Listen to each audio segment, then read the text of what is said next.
Well, I have to tell you, that's a huge lesson that I work on and that I work with people on. And it is we were just talking about it today, is that actually the physiology in your body, when you have a thought, or if it's triggered, even if your amygdala is triggered, is that the chemistry is 90 seconds. So to feel that angst or whatever is for 90 seconds. So that's one thing to let people know, hey, listen, can you be with it and go in? And we even did an exercise, like go in and say, hey, what actually does it feel like in here? Like, it's a tightening in my throat. It's like butterflies in my stomach. Like, what does it actually feel like?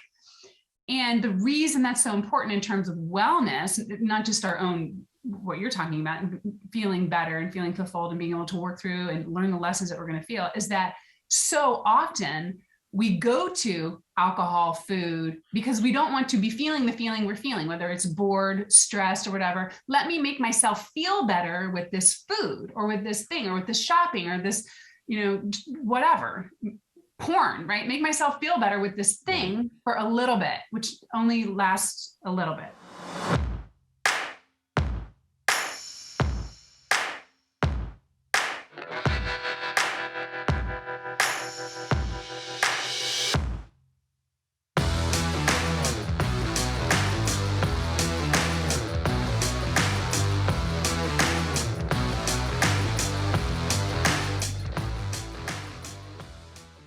Traci! It's so good to see you! I'm the one who does that. That's awesome! It's great to meet you! It's great to meet you too. Really? Oh my gosh, that is so funny. I have to tell you, it's really great to be on the receiving end of that. That's awesome! That's awesome! I love it! Okay, so there's so many things. I know, right? This is great. So many good things. So here's what's really interesting is that I just started my own podcast and I am only doing it every other week. And it's a lot. So I'm like twice a week. Right, that's right. When do you sleep? Yeah, and my wife's doing her episodes 3 days a week. And I'm like, babe, like, that's no joke, right? Because when you're a solopreneur, right, you do it all basically. Right. I do. Yeah. So I'm super stoked to get to know you, Traci. You seem like a rock star. Yeah, because you and I are totally on the same wavelength. We are rock stars. Well, I don't know about me. I may look like one with tattoos, but that's about it. I like it. And then what class were you? I'm 96. You're just a baby. Yeah.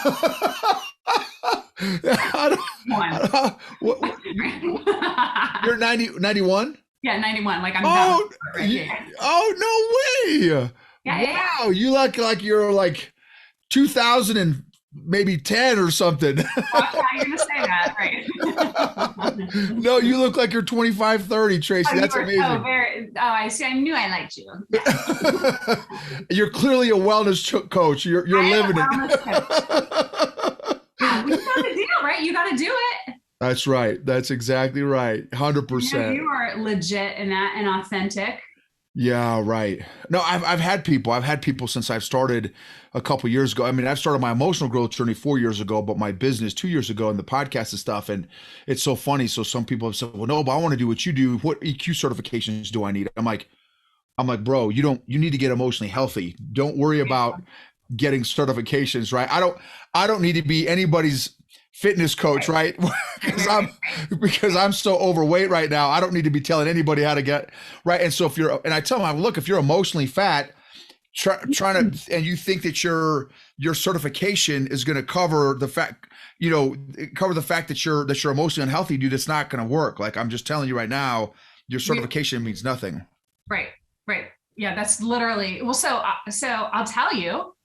Please, yeah, tell me, Super Traci. Yeah, so let me tell you why I think that is so exciting. And I just listened to a couple of your podcasts, but I was like, yes. I mean, we are so aligned. Our language is very similar. Our the way that we go about it and our approach is very similar. And it's interesting as you were talking about your wife and how she is.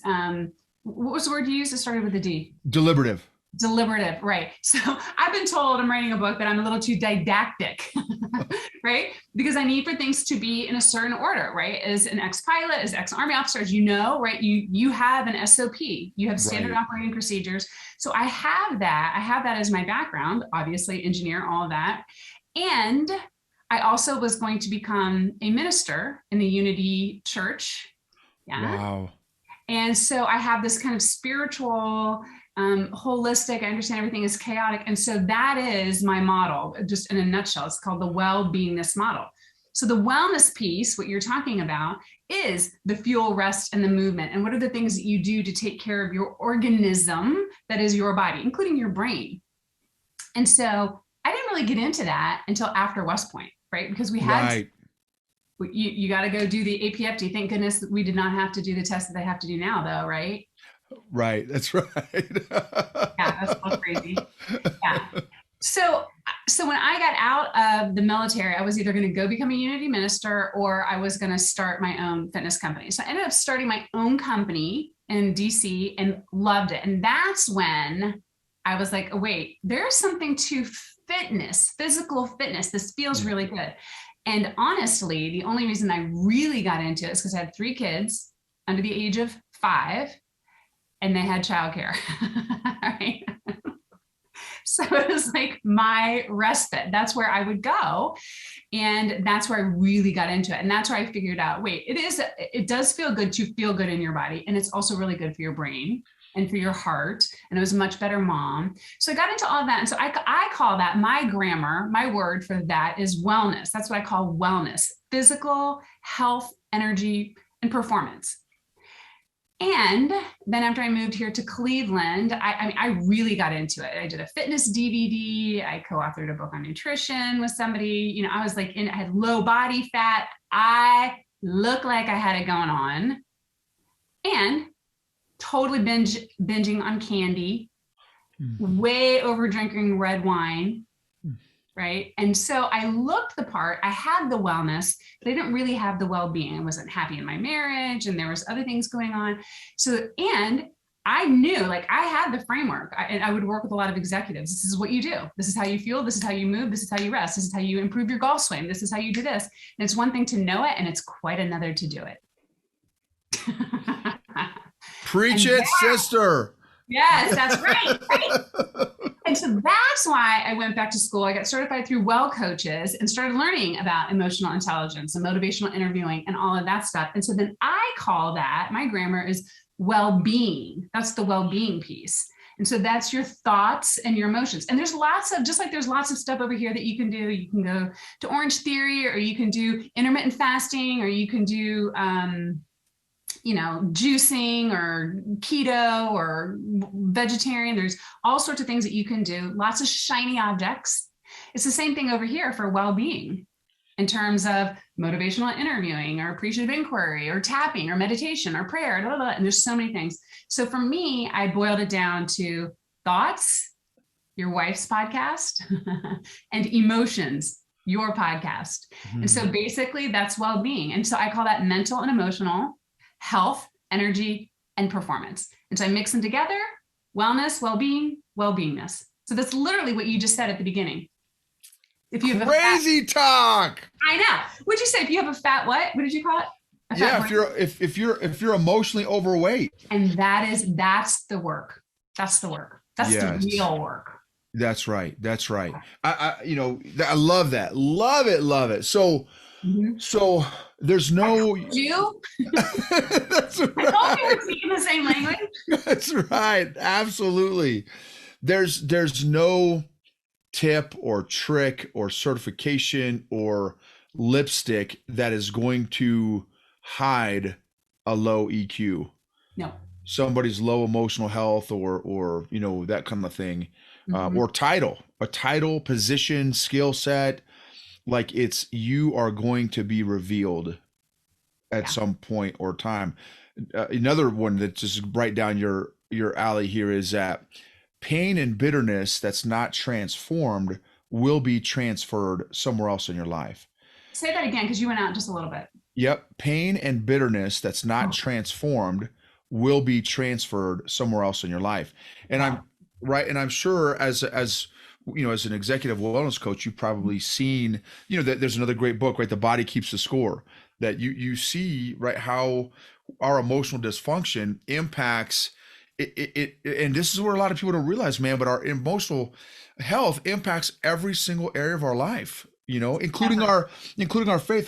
There's a book I've read is called Emotionally Healthy Spirituality. And the tagline is, it's impossible to be spiritually mature while remaining emotionally immature, which is the story of my life for, the most of my life was I've been an emotional 5-year-old, and that's my view of God has been through the lens of an emotional 5-year-old. And so just in the past 4 years of me really growing emotionally and really, working through some of this stuff, I'm like, oh snap, like I'm seeing God in a whole different, like it impacts every single area of your life.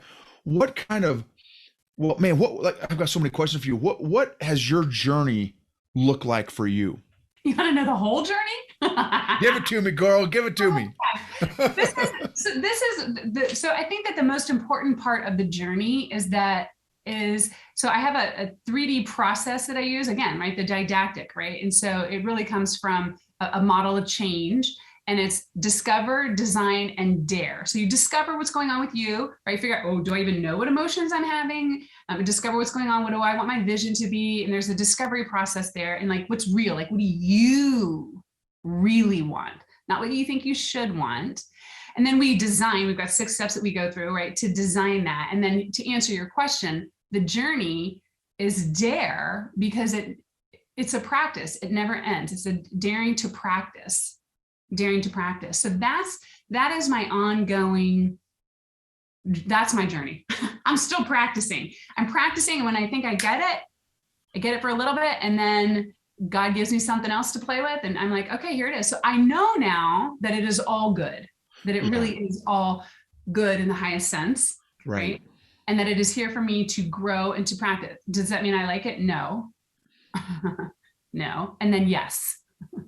Right. That's right. I was Love just it. talking to another West Pointer. We were talking about things being beautifully brutal or brutally beautiful. Love it. Love it. You just described my jujitsu journey. I've been doing jujitsu for 4.5 years now, and I'm the super old guy in the room. Love. Yeah, but what's fascinating is it's a great analogy to brutally beautiful, beautifully brutal, and also discover, design, and dare, because it's one of the things that they say a lot is like you can't come into jits with an ego, because these big strong, like me, I mean I'm a big guy, 6'1", 250, and when my first year or two I got balled up by men, women, and children, like on a regular women your size that would just destroy me because and so it's talk about growing your emotional intelligence and emotional management. You're getting beat up by little teeny ladies and little teeny kids. It's humbling, and Awesome. so is the journey for emotional healing and well-beingness. I love your word there. It's humbling. It's I think it's harder. The journey is harder the more pride and ego you have. I don't know what are your thoughts on that? I think so. So it's interesting. I totally agree with you. And what you made me think about was the concept of ignorance is bliss to some degree. Of course, it's awful because you get to hang out, and all of those feelings perpetually. And then you don't know that you're even there. You don't even know that there's another way out, or that it could be different, or that you could be different. So I feel like this is maybe a little complicated to even articulate. There's that kind of comfort of just like, it's this comfort, it's dissonance, it's being comfortable with what you know, and just thinking like that's just the way that it is. And then as soon as you learn, oh wait, I'm the one creating this, that can also be really uncomfortable, but it's beautiful, because you're like, okay, my cat passed away in my arms on Sunday, and I was just a wreck. And I also was like, so I was doing the comparison as a thief of joy. At least I don't have, at least it wasn't something else or my child, or, I was trying to do all of that stuff. And so in the midst of my grief at that point, all the way back to what you're saying is, I just wanted to be in grief and just let me be in grief. And so I had to think, oh, wait, you can be in grief, just be in grief. You don't need to think your way out of it. I know that was very convoluted, but so there's this dichotomy of knowing, and then kind of just saying, I'm going to just be, my daughter and I call it going in the cave. Just let me be human and let me grieve as hard as I can and accept what is, versus trying to change it so quickly. Love it. Yeah. And I'm so sorry that you thank you. lost your cat. Yeah. I'm so sorry. Well, it's funny because a part of me thinks this is ridiculous, right? Like I hear someone say, I even hear myself say, I lost my cat. And yeah. I, in my own mind, are like, so what? Ukraine has just got invaded, Traci. Come on, right? And that's not that. I see a lot of executives do that. It doesn't make my grief any less. So I was witnessing myself doing that. So it's just this. I feel like I'm like two people. I'm like, just grieve, Traci. It's okay. Yes, that's right. Yeah, it's like, I mean, like you said, right? The comparison is the thief of joy. Like I've talked to some military guys. Like for me, I never deployed. I was in and out before any wars were going on. So I got in, there was no war going on. I got out, there was no war going on. And so I deployed to Egypt, but it was peacekeeping. There was no combat. So I had no combat experience. And, but I got molested when I was 5. I got molested at West Point. And so for me, I always hesitate. I've hesitated like, well, man, I don't have any kind. I mean, that's nothing compared to 7 combat tours and buddies dying in your arms and body parts and just like serious trauma, right? But what I've learned in talking with my counselor and therapist and stuff is like, look, dude, you can't compare trauma. Like your trauma is different. Like your things that happened to you was real, bro. Just like someone else's combat experience. Like you can't, don't diminish yours, and also don't diminish somebody else's trauma when you think, oh, hey, you lost your cat. What's the big, no, like, yes, you can't belittle other people's trauma. It's real for them. Feelings and emotions, they're real. You can't say, well, hey, just suck it up, buttercup. Like, no, it's real. Right. They're Which is real. what we learned at West Point. Suck it up. That's right. Absolutely. Drive on. That's right. Mission first. That's right. I learned it in my childhood, not just at West Point. My parents' generation, I don't know maybe how your parents were, but my mom's a 4'10" little Hispanic lady. My dad was a big giant white guy, and he was an ER doc, super chill, cool as pond water. My mom was the Tasmanian angel, and super lady. She's still around. Dad died 13 years ago, but the way we handled conflict was we'd yell and scream at each other. Whoever yelled the loudest won. Then we'd stomp off on our respective corners of the house and then literally come back an hour later like nothing happened. So there was zero conflict resolution. There was zero, affirming and validating of people's feelings and emotions. And so I learned very early how to stuff and avoid. Right. And then go to West Point. We're not, no one's at, no one cares about how you feel. How you feeling? Right. Airborne school, Ranger school, infantry, all that stuff. And so what are some insights you have learned about yourself through your own personal journey? Well, again,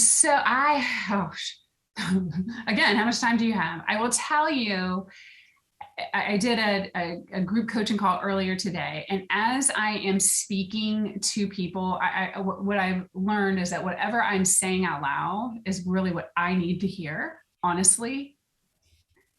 And so this month, in every month in our Healthy Leader Inner Circle, we dive into a topic. So last month, it was self-leadership.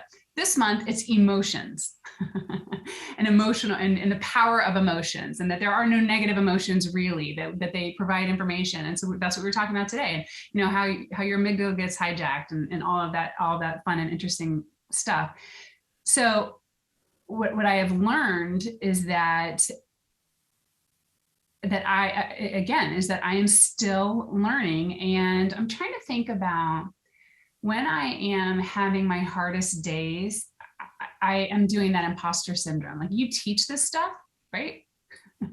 Right. This stuff. Why are you, really annoyed at that? Or, why aren't you getting through this more quickly? right? So I'm learning to handle that, right? To handle that a lot better and to say, hello, human being, human, you have a brain. I'm really hard on myself. And I think a lot of West Pointers are, right? I think a lot of leaders are. That's right. Yep, absolutely. What is your process to work through that? So I actually, again, being didactic, I literally have a model that I use. And so I call it the Wellbeingness model. And there are 6 steps to it. And it's literally the same practice that I basically am teaching and that I'm also using. And so what we do is we figure out, and I'll just give you a truncated version of it, is that it's the acronym is VEXTEAR. So X stands for external circumstances. Then the T is for thoughts, E is for emotions, A is for actions, and R is for results. And then there's the first step is really finding your vision. That's the V in it. The VEXTEAR model is the process. So the X is my cat died. My thought is she died in my arms on the way to the vet. And I didn't, so my thought is you didn't take her soon enough. And even now, when I hear that thought, my emotion is guilt. And then my actions are I can't focus. And then my result is that I'm not getting work done and Patches is still not here. So I work through it. That's like a very quick way of working through the model. And then that's how I'm working through it unconsciously. And I'm like, what do I really want to do? The X is Patches died. And then the result is I want to, feel good about the great life that she had. And I also want to get my work done. So then I work my way back through the model. So what does that mean? That means that my action is that I say a quick prayer for her and that I get to work. And what emotion would I need to have in order to do that? Right now, I would say, and I'm doing this on my own, it would be to have love, right? And to know that I served her and that I'm serving other people and that that's my mission. And so that's my thought. My mission is to continue to love. So that's how I work through it. I just did that very quickly, right? Like that's the process. That's it. That that is no joke. Wow, how fast you did that. My goodness. That's amazing. Fast, right? That would have taken me hours to work through my own stuff like that. That's incredible. That's good. I got to see what right looks like right there. That was awesome.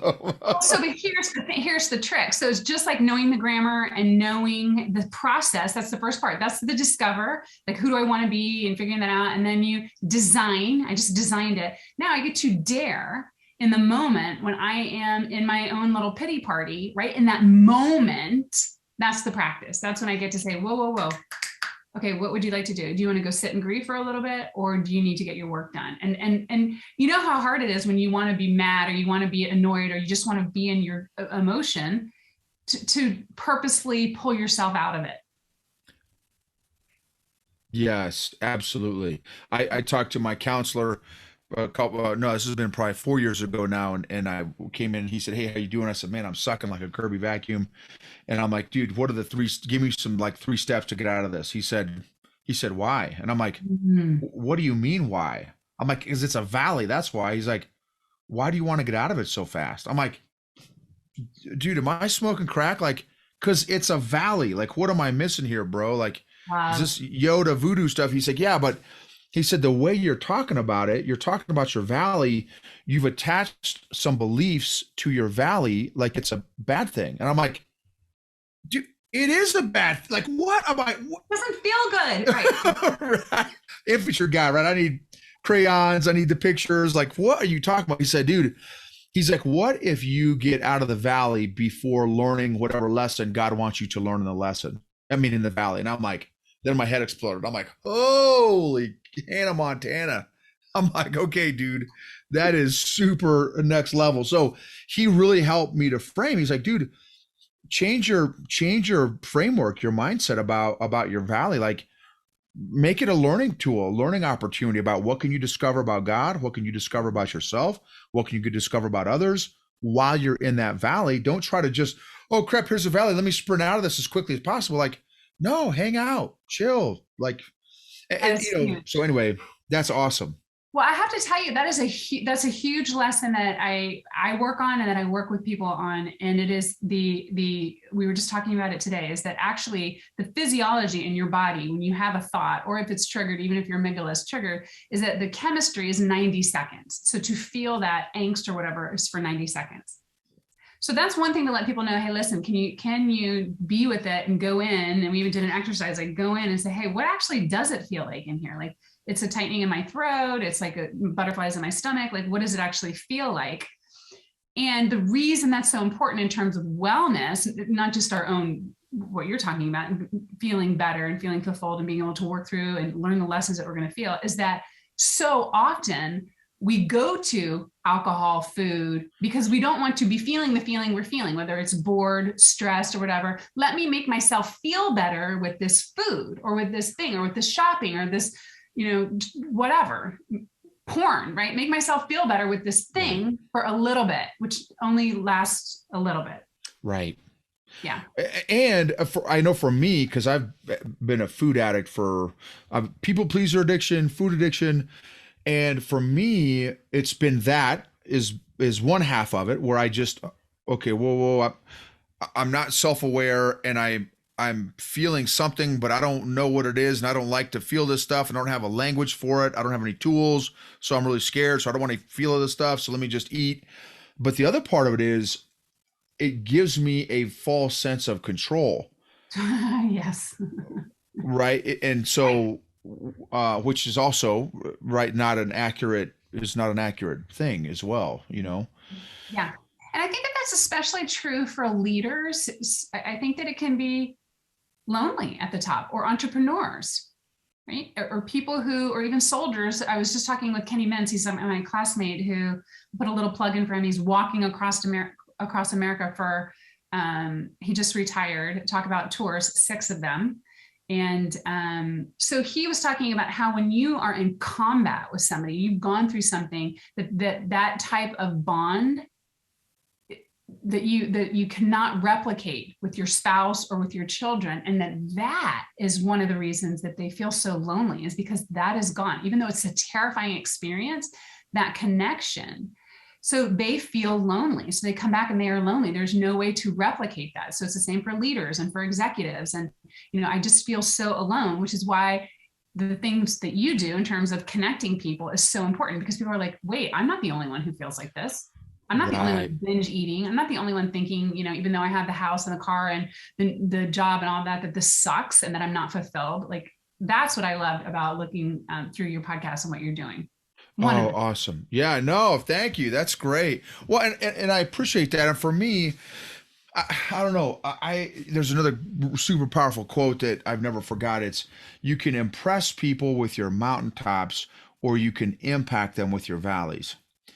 And for me, I learn a lot more from, because I may not be able to relate with, okay, you're this big baller executive wellness coach and all this kind of stuff. I can't relate with that because you're crushing it, right? But I can relate with, hey, you grieved over your cat, or you were sucking over some whatever, right? Some family thing or business thing or whatever.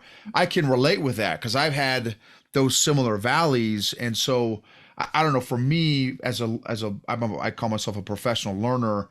I just feel like I can have a bigger impact if I'm just transparent with the junk in my trunk and say, hey, here's what I'm going through. Like my clients, I've got a lot of executive coaching clients that I'm like, look, I am not the Harvard PhD in behavioral psychology. Like, that's not, if you're looking for that, I'm not your guy, right? I'm the guy who I just got triggered last week, and I'm still trying to figure out what was going on. So like, I'm very much on this emotional growth journey myself. I have not arrived at all. I have to tell you, I think that is so powerful, because if you think that you have arrived, if we think that we have arrived, that we've got this, then I think that then that's like, it's almost like you just are shutting the lid there, right? Like, okay, I've done it, I've grown. Like, and I feel like if we had arrived, then we wouldn't be on this planet anymore. We wouldn't be in this game learning anymore. Yes. Yeah. Yes.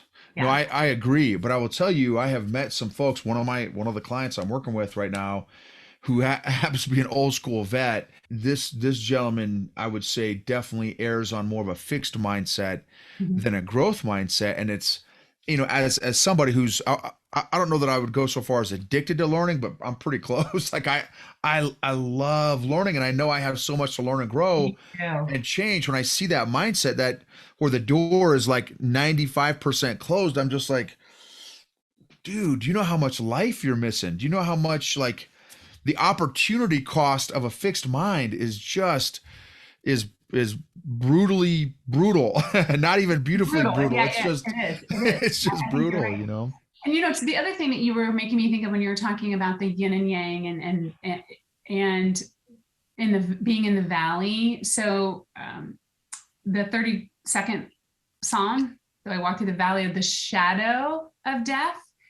So I think this is the third time clearly I need to hear this, right? It's like the third time I've said this recently, is that it's a shadow because there's light, right? So it's a shadow and it is there for you, whether it is literally death or grief, or if it's the death of a marriage or a relationship or a job or a mindset, or any kind of change that it feels scary, and it's supposed to.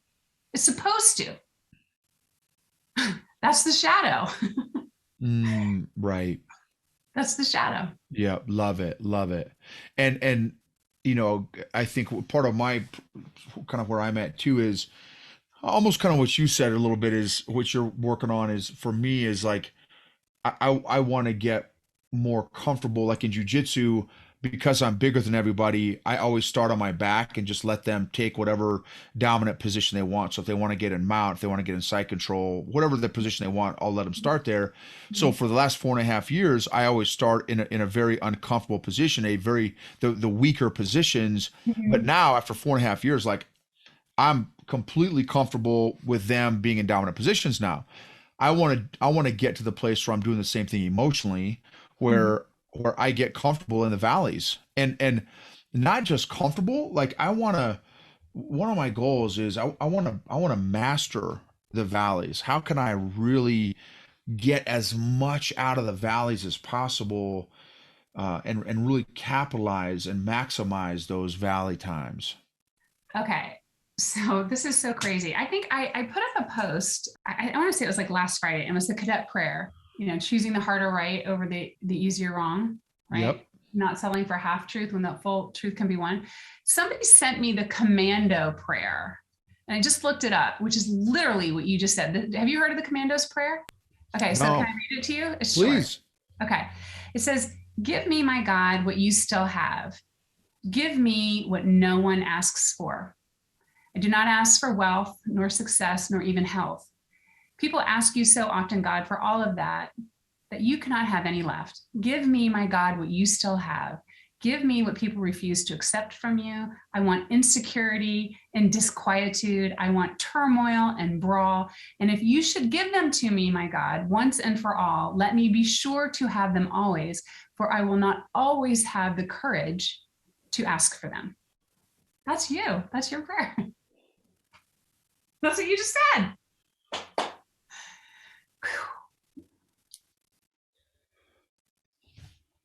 I'm not sure why I'm getting emotional, but that was powerful. That was no joke. Thank you for sharing that. Wow. Wow, that was awesome. Thank you. Oh, my joy. That was awesome, Tracy. Man, whoo. Isn't that crazy? Yeah, that was awesome. Somebody shared that with me when I shared the cadet prayer. They said, I say that prayer and the cadet prayer. And so I'm memorizing that one. I haven't obviously got it quite memorized yet, but Yeah, that's amazing. I think I still have to develop the courage to get where I'm praying that prayer. when I first read it, I was like, what? That's right. I don't go that far. But I you have said some that. I have some more EQ growth to get to that point. What do you enjoy the most about what you do? What brings you fulfillment? When do you feel This significant? this Mm. connecting and connecting with other people and seeing feeling and seeing light go off and going, Mm. oh, that is my deepest joy. Mm. That's awesome. And what a blessing that you get to do that for a living. I know, I know. And get is the exact right word. And it's interesting whenever I'm like, oh, I have to go do this video. I'm like, no, no, no, I get to go do this. I get to go do this. I get to go do this thing that maybe I don't want to do right now. But I get to go do it. Yeah, I Yeah. love it. I love it. I love it. I love it. I don't think there's any more important, any more important work than that, than helping people lead themselves and see the truth and see their inherent value, regardless of their weight, regardless of their status, regardless of their dollars, regardless all of that stuff that I know that you have said, right? Yeah, absolutely. Yeah, so thankful that that we get to do the work that we do. It is super super fulfilling and encouraging and empowering and uplifting and inspiring to like, and I love what you said, is helping people lead themselves. That's great. That's great. That's a great way to that's a great way to say it. Another thing too that I love is there's this young lady who I knew when she was 14 and kind of helped her in her relationship with the Lord, and Mhm. we've kept in touch over the years. And so now she's 22, Wow. and she called up, "Hey Noble, can I chat with you? You know, you've always been safe for me and comfortable for me to express any of my emotions, and you're okay with it." And and she's a feeler. That's right. Mhm. That she's a feeler, and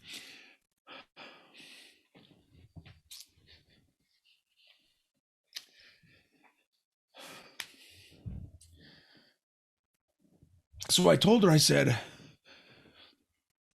and her family is not. Her family is not feelers at all, and Mhm. so she really feels. She told me, she's like, "Man, Noble, I feel alone in my family because I'm this really deep feeler, and everyone else is like, suck it up, drive on, move out and draw fire kind of thing."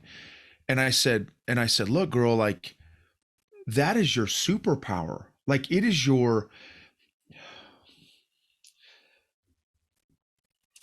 gift. That's your gift to bring to the world. Is your you know I like I'm learning to feel more deeply, but it's not a natural thing for me. Like, guess what? Like, you get to feel the whole spectrum of all the emotions that God created. You get to feel them all. Like, what an amazing opportunity for a rich life. You get to, the deep lows and the super high. Like, what a blessing. Like, man, I want to celebrate you and affirm you in your superpower of being a feeler. And man, nobody, I've never looked at it that way before. I've never had anyone put it in that way before. And it was like, clearly had an impact on me. It's just a good feeling to help someone discover their superpowers, discover their gifts. Yes. Yes. That's a big deal. Wow. You clearly are in the right job. I think Working on it. you have reached your feeling. Yeah. Yeah, I'm working on it for sure. Yeah, Wow. definitely. No, thank you for that. I appreciate that. So, what have you learned about people in your journey? You've probably worked with so many executives and leaders, and I watched a brief clip of your presentation to the Korea, Mhm. the group in Korea, presentation in Korea.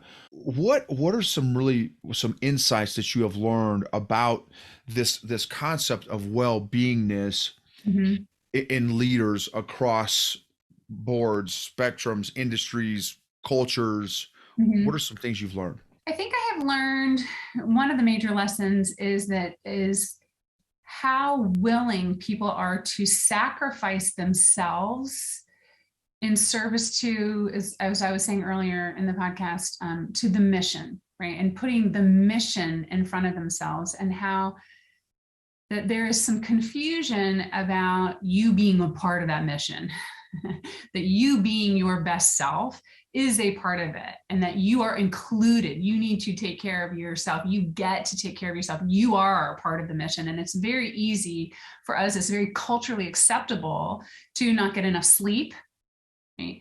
To put yourself last, to put your kids before, to put your job before, to get to that one last email, to that next email, to do this project. And we see people in this perpetual state of not taking care of themselves.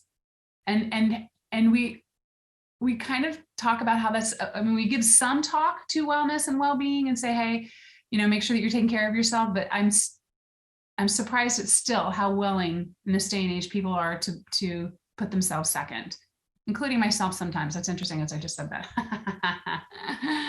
Sure. Whatever comes out of your mouth comes right back to you. And why is that? Well, I think that it comes down to wanting to belong to a tribe, to whether the tribe is your profession or it's your family, or to be worthy of that position. And that's so important. We were talking about, the sympathetic nervous system and the fight or flight, and that, back in the cave days, if you were not pulling your own, then you could get kicked out of the cave. So it's very important for us to want to be a contributing member of the tribe. And so sometimes that means when we're balancing this, yeah, sometimes that does mean that I'm going to work a little bit harder and maybe not get enough sleep. But if we're doing that perpetually and consistently, and that's our way of life, then that's our way of life. And it just keeps going down and down and down and down. And it does come back. And you said something at the beginning about transformation. If the emotions don't get transformed, they get transferred. Is that what you said? Yeah. Pain and bitterness that's not transformed will be transferred somewhere else in your life. And it does get. And so as I talk with more and more people, as I dive deeper into my own life and how I'm experiencing life, I see that even if we are able to hide our grief for a little bit, or to put things aside for a little bit, that it does come out. It comes out in overeating, over drinking, over yelling, whatever, anything that's not in alignment really with who we want to be. So it is really that harmony, that balance of life and work, that yin and yang, the shadow and the light, and really being in tune with, okay, wait, this stress level has just been turned up just a little too high. This is where I get to say no. This is where I get to take an extra hour of sleep instead of going to the gym. So it's being in tune with that, which is totally in alignment with the work that you do in terms of, am I aware of the vibration in my body and how it's feeling? And is this right? This is anxiety, but it's good because it's propelling me a little bit, or no, this is getting a little too much. And being in touch with your own hunger, literally your physical hunger levels, and being in touch with your emotions and knowing what you're thinking. Now you're leading yourself. That's the self-leadership aspect of the leadership. Yeah. Love it. Love it. Love it. Your question. Oh yeah, that was excellent. That was excellent. What's your vision? What's your purpose? My purpose is to help leaders and to help people. I mean, and honestly, it's like what I used to say about athletes when I was doing personal training. If you have a body, you're an athlete. If you have a brain, you're a leader. If you have a life, you're a leader. I do believe that. I know that there's different leadership, ideas about what leadership is, but it's to help people lead their lives and to have their optimal mental, emotional, and physical health, energy, and performance, and fulfillment simultaneously. And we can do all of that simultaneously. Love it. That's awesome. How does one find, discover fulfillment? They look within. And they look. So that VEXTEAR model that I was telling you about, there's X on one end, that's the external circumstances, that's what's going on in the world. Then there's the result, what we want to try to create. And then right in the middle of it are your thoughts, your emotions, and your actions. And the emotions is right in the middle. And so when we lead our thoughts, emotions, and actions, then we can find fulfillment. Then just that journey of doing that is finding fulfillment. And how do we do that? We do the work you're doing and figure out, okay, what am I thinking? What really is going on in there? What am I actually feeling? What am I emoting in my body? And how do I use those thoughts and those emotions to fuel my actions so that I can live my vision, so that I can get the result that is in alignment with my vision?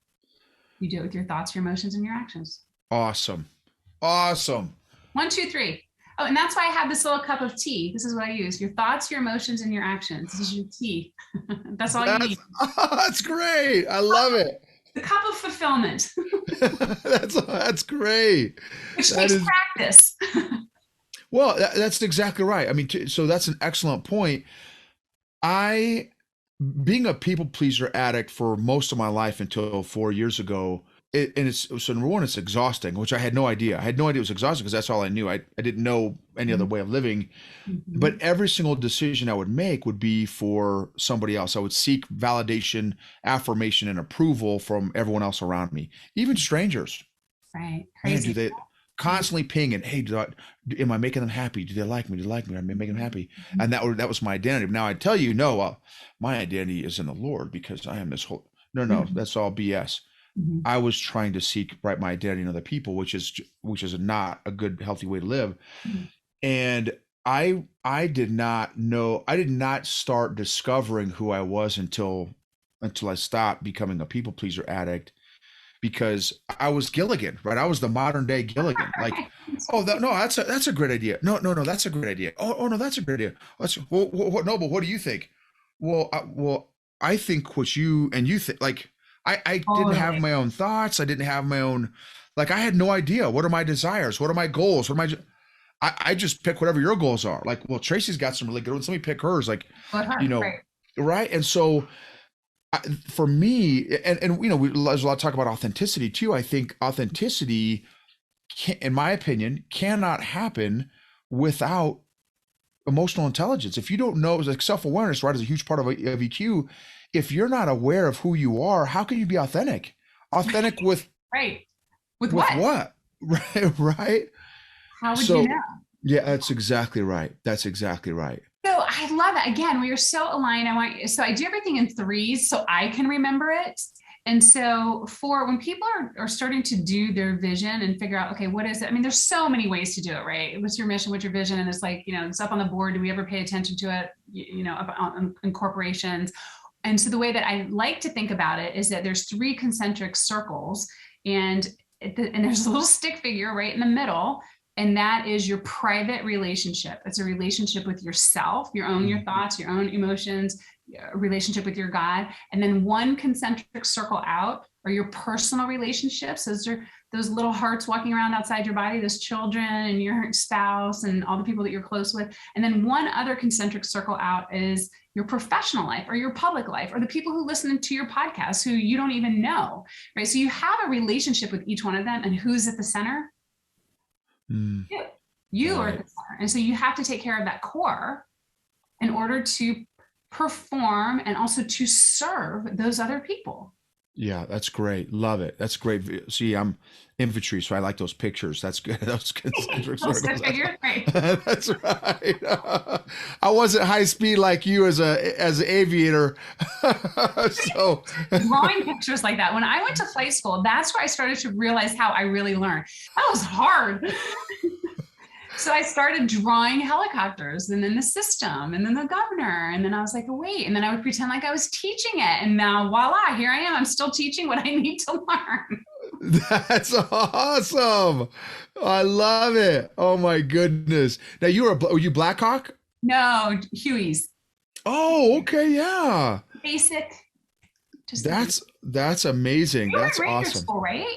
Yeah. Oh, yeah. Well, I'm a huge fan of Chinook pilots because they picked us up and gave us the Snickers bar and Oh, that's interesting. So they must have changed. Well, when did you go to Ranger school?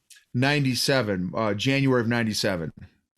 I don't know, because the Hueys used to run those missions. I guess not. I guess it's different Yeah, depending on. we had during our phase we had Chinooks. Maybe there's some phase that Right. had Hueys. Yeah, yeah, that's awesome. So okay, so Traci, so how do we follow you, find you, your website, social media? How do we stay connected with you? So I have a confusing website. It's thewellness.coach. That's it. Thewellness.coach. Okay, And so that's really kind of the place where I do have a YouTube channel as well. I can share the link with you. But it's www.thewellness.coach. Yeah. And so on there, I do something. So I was telling you earlier that I do a podcast every other week. And then in between, I do something that I call Wellbeingness Wednesdays, where I do a little video up on my site and then also on YouTube. So just www.thewellness.coach. that's awesome. Okay, so this has been amazing conversation. I feel like I could still I know, me too. We're going to have to talk again. Yes, we got to. So thank you for your time, your wisdom, your heart. Thank you for the work that you're doing. Thanks for Thank sharpening me you. today. Totally appreciate you, Traci. Thank you. Thank you. Thank you for the work that you are doing, for the play and the fun that you are bringing.